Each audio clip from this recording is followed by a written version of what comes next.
Nas primeiras luzes da manhã, quando o orvalho ainda desenhava reflexos nas folhas, um ranger anunciava o início do trabalho na fazenda. Homens e mulheres levantavam-se no compasso de sempre. Entre eles, havia um menino de 12 anos, cujo olhar parecia morar além das cercas e do arado. Chamava-se Isaías. Nasceu ali entre fileiras de cana e barracos de pau a pique. À noite, sua mãe Rosa contava histórias de rios largos e tambores, memórias de antepassados que governavam as próprias vidas. Eram relatos que abriam portas na imaginação do menino. O pai, Joaquim, fora vendido quando Isaías tinha 7 anos. Deixou um abraço e uma promessa: nunca deixe de sonhar. Essa frase virou talismã. O trabalho era duro: carregar baldes, colher, capinar. As mãos de Isaías endureceram. Os pés, marcados por calos, conheciam cada pedra do caminho. Ainda assim, havia um gesto constante e quase proibido. Quando atravessava o campo, levantava os olhos para o horizonte como quem busca uma brecha no mundo. Esse olhar breve e repetido restaurava-lhe a esperança. As noites na senzala eram feitas de cochichos, canções e histórias que mantinham viva a memória. Rosa sentava-se junto ao filho e repetia: a liberdade mora dentro da gente. Nas vozes dos mais velhos, Isaías aprendeu que lembrar era resistir. As canções traziam nomes, ritmos e conselhos disfarçados de verso, pistas que ele guardava como mapas. A educação formal era proibida, mas a curiosidade venceu. Isaías roubava instantes. Observava letras em bilhetes na casa grande. Pedia em segredo que alguém rabiscasse letras numa tábua. Saber escrever o próprio nome parecia um ato de liberdade íntima. A ideia de ter palavra cresceu até virar urgência. O feitor, homem de olhar duro, observava tudo com desconfiança. Chamava o menino para pequenos serviços na casa grande. Entre móveis de couro e livros fechados, Isaías sentiu o cheiro de tinta e mapas. Certa tarde, ao limpar uma janela, ouviu falar de quilombos, lugares onde fugidos viviam livres. A palavra entrou-lhe como vento. Se antes a liberdade era conto, agora tinha nome. A lembrança do dia em que o pai foi levado voltava nas noites frias. 7 anos, e a imagem do abraço de Joaquim ainda aquecia o peito do menino. Um dia serás livre, filho. Essa promessa guiava muitos dos seus passos. Havia também ensinamentos práticos. Um velho, Sebastião, que retornara de uma tentativa de fuga, aconselhava com voz rouca: sonhe, mas aprenda a esperar e a calcular. Isaías aprendeu a observar trilhas, ouvir o vento e disfarçar seus movimentos. Astúcias que poderiam valer mais que força. A música da senzala transformava-se em mapa. Em uma canção, falava-se de terras onde o chão era de todos. Em outra, de caminhos que só quem ouvisse com atenção descobriria. Isaías memorizava trechos e transformava versos em rotas mentais. Nas raras horas de descanso, desenhava, no ar as rotas que inventava, traçando um mapa que só ele conhecia. Havia detalhes que acendiam sua imaginação. O cheiro do café coado na casa grande, o brilho suave de uma caneta que um administrador deixara sobre a mesa, o vento que trazia vozes de longe. Certa vez, encontrou um pedaço de papel atrás de uma tábua solta. Era apenas um rascunho, mas para Isaías, cada letra parecia um tesouro. Passou a noite desenhando aquelas formas com o dedo, como se aprisionasse nelas o segredo de um outro mundo. Em certa tarde, ao voltar de uma tarefa, um menino rival empurrou-lhe a cesta. O feitor apareceu de pronto e deu-lhe uma advertência: olhe para onde pisa e cale a boca. Isaías aprendeu que, para sobreviver, era preciso medir forças e silenciar palavras. Guardou a dignidade como quem protege uma chama e continuou a nutrir o sonho com cuidado. Nas noites sem nuvens, quando a senzala aquietava, subia num toco de madeira e olhava as estrelas. Imaginava um mar de luzes.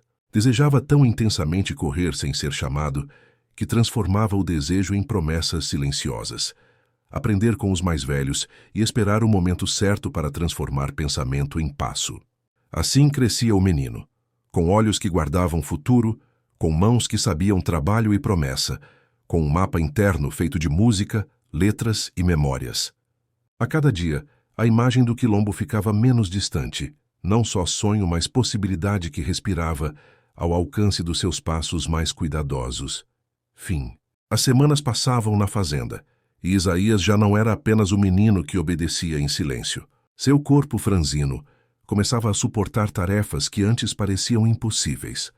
Carregar feixes de lenha, conduzir baldes cheios de água, alinhar fileiras de plantações sob o sol que queimava a pele como brasa. Os feitores viam nele apenas mais uma mão pequena a ser explorada. Mas por dentro, cada gesto era acompanhado de uma promessa secreta. Nenhum trabalho seria capaz de apagar o sonho que ele carregava. À noite, quando o cansaço parecia esmagar os ossos, Isaías encontrava na voz da mãe um bálsamo. Rosa sempre falava baixo, para não despertar a ira dos guardas. Ela contava sobre os ancestrais, reis que governavam terras férteis, mulheres que lideravam aldeias, guerreiros que venciam batalhas. Essas histórias não eram apenas contos, eram sementes que faziam Isaías acreditar que ele não era propriedade de ninguém. Seu sangue era de liberdade. Em uma dessas noites, Rosa confidenciou algo que Isaías nunca esquecera.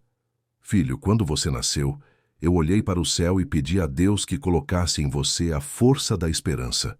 Talvez eu não veja a liberdade chegar, mas quero que você a veja. Essas palavras se tornaram mais fortes do que qualquer ordem de feitor. Quando o corpo doía, Isaías repetia dentro de si: eu vou ver a liberdade. Eu vou correr para além dessas terras. Mas não era fácil manter a esperança viva. Os castigos eram constantes. Certa vez, um escravo mais velho derrubou um saco de milho. O feitor não perdoou. Chicoteou-lhe as costas diante de todos como exemplo. Isaías, com os punhos cerrados, sentiu vontade de gritar, mas segurou-se. Sabia que uma reação poderia custar-lhe a vida. Mesmo assim, em seus olhos havia algo diferente. A raiva não se transformava em medo, mas em combustível para o sonho. Com o tempo, o menino começou a observar mais atentamente os arredores da fazenda. Reparava nos caminhos usados pelos cavalos, nos córregos que cortavam a mata, nos troncos que poderiam servir de abrigo. Guardava tudo em sua memória, como se estivesse desenhando um mapa invisível. Cada detalhe era uma peça que um dia poderia guiá-lo para fora dali. Certa tarde, quando levava água até a casa grande, Isaías ouviu por acaso uma conversa entre dois homens brancos. Falavam sobre escravos que haviam fugido para um quilombo nas matas distantes. Um deles dizia em tom de raiva: esses negros não sabem o lugar deles. Se acham que vão viver livres, estão enganados. Logo mando caçadores atrás deles. O outro respondeu rindo: mas há sempre mais de onde saíram. Enquanto uns fogem, outros nascem para tomar o lugar. Isaías continuou andando sem olhar para trás. Mas dentro de si, aquela frase incendiara seu coração. Era verdade. Havia escravos que haviam fugido. Havia um lugar chamado Quilombo. Não era apenas um sonho inventado nas histórias da mãe. A liberdade existia em algum ponto da mata. Naquela noite ele falou em sussurros para Rosa: mamãe, eu ouvi dizer que há um quilombo, um lugar onde a gente pode viver livre. Rosa suspirou fundo, seus olhos marejados. Eu sei, meu filho. Já ouvi essas histórias também. Mas a caminhada é perigosa. Muitos tentam, poucos chegam. E os que são pegos sofrem o pior dos castigos. Isaías não respondeu. Apenas encostou a cabeça no ombro da mãe e deixou que as lágrimas escorressem silenciosas. Sabia que a mãe tinha medo, mas dentro dele a semente do sonho já tinha se transformado em árvore. O tempo passou, e os feitores começaram a notar que Isaías carregava algo diferente no olhar. Não era a submissão quebrada que viam nos outros, era uma chama discreta, mas viva, que não se deixava apagar. Alguns diziam: esse menino vai dar trabalho. Tem olhos de quem pensa demais. Para disfarçar, Isaías baixava a cabeça e fazia tudo o que mandavam. Mas por dentro repetia suas promessas. Durante o dia, trabalhava como escravo. À noite, sonhava como homem livre. Os sonhos tornaram-se mais vívidos. Ele se imaginava correndo pelos campos sem ninguém a gritar seu nome. Imaginava-se estudando, segurando um livro, escrevendo seu nome com orgulho. Via-se sentado diante da mãe dizendo: agora somos livres. E pouco a pouco, o sonho deixou de ser apenas desejo. Tornou-se plano. Isaías sabia que não poderia agir sozinho. Precisava de aliados. Precisava aprender com aqueles que já haviam tentado antes. Cada palavra dita em segredo, cada canção que falava de fuga, cada suspiro carregado de esperança era uma peça de um quebra-cabeça maior. E em meio a tudo isso, Isaías começou a acreditar numa verdade que mudaria sua vida. A liberdade não era apenas um sonho, era um destino. As chuvas daquele ano haviam sido fortes, e os campos estavam cobertos de lama. Isaías, já com 13 anos, ajudava a plantar as novas sementes. O corpo magro se curvando repetidas vezes. O trabalho parecia interminável, mas dentro dele havia algo que crescia, mais rápido que qualquer planta, o desejo de fugir. Ele já não era mais o menino que sonhava de olhos fechados. Agora era o jovem que observava cada detalhe como quem monta uma estratégia. Aprendeu a identificar quando a guarda da fazenda estava mais fraca, quais caminhos eram menos vigiados e até onde o rio poderia servir de esconderijo. O coração batia forte toda vez que pensava: se eu conseguir chegar até a mata, posso encontrar o quilombo. Isaías também aprendeu a disfarçar. Diante do feitor, era apenas mais um escravo obediente, mas nas noites na senzala, cochichava com Sebastião, o velho que já tentara escapar uma vez. O homem, marcado por cicatrizes profundas, falava em voz baixa: menino, fugir não é apenas correr, é saber quando, como e com quem. A mata engole os fracos e revela os descuidados. Mas quem aprende a ouvir o vento chega. Essas palavras se transformaram em lição. Isaías começou a treinar os sentidos. Caminhava em silêncio. Testava passos na lama para ver como apagar as pegadas. Experimentava guardar água em cabaças pequenas que poderiam ser escondidas sob a roupa. Cada gesto era preparação. Enquanto isso, as histórias sobre o quilombo ganhavam força. Alguns diziam que lá havia casas de barro firmes, plantações próprias até armas escondidas. Outros afirmavam que homens e mulheres viviam como guerreiros, decidindo suas próprias leis. Para Isaías pouco importava o exagero. O simples fato de saber que havia um lugar livre era suficiente para inflamar seu coração. Mas a decisão de fugir não vinha sem medo. O castigo para quem era capturado era cruel. Alguns eram marcados a ferro, outros chicoteados até a morte. Rosa, sua mãe, sabia disso, e chorava sempre que o filho falava sobre a fuga. Isaías, eu prefiro ver você aqui comigo, mesmo sofrendo, do que perder você para sempre. Ele apertava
fechada parecia um labirinto vivo. A cada passo, Isaías sentia o coração bater como um tambor de guerra. O chão estava escorregadio por causa da chuva, e os galhos encharcados arranhavam-lhe a pele. Sebastião, com seus anos de experiência, ia à frente, abrindo caminho com uma destreza surpreendente para um homem que já carregava tantas cicatrizes. Os outros 2 companheiros seguiam logo atrás, e Isaías tentava acompanhar o ritmo, mesmo ofegante. O medo caminhava junto com eles. A qualquer momento, podiam ouvir o latido dos cães de caça, o trotar dos cavalos ou o estalo de um chicote. Mas naquela noite a tempestade era sua aliada. O barulho do vento e da chuva abafava qualquer som. A natureza parecia esconder os fugitivos em seus braços. As horas se arrastaram, e logo o cansaço se tornou inimigo. Isaías, acostumado ao trabalho pesado, nunca havia corrido tanto de uma só vez. As pernas queimavam. Os pés descalços sangravam em contato com pedras e espinhos. Mas dentro dele havia algo mais forte que a dor. A lembrança da voz da mãe dizendo: "Vai, meu filho, seja livre por nós 2. Depois de atravessarem o rio, onde a correnteza quase arrastou Isaías, pararam sob uma grande árvore para descansar. O menino tremia de frio, mas mantinha os olhos bem abertos. Sebastião aproximou-se dele e disse em voz baixa: "Você ainda é pequeno, mas carrega dentro de si uma força maior que muitos homens. Não esqueça, a liberdade exige coragem." Isaías assentiu em silêncio.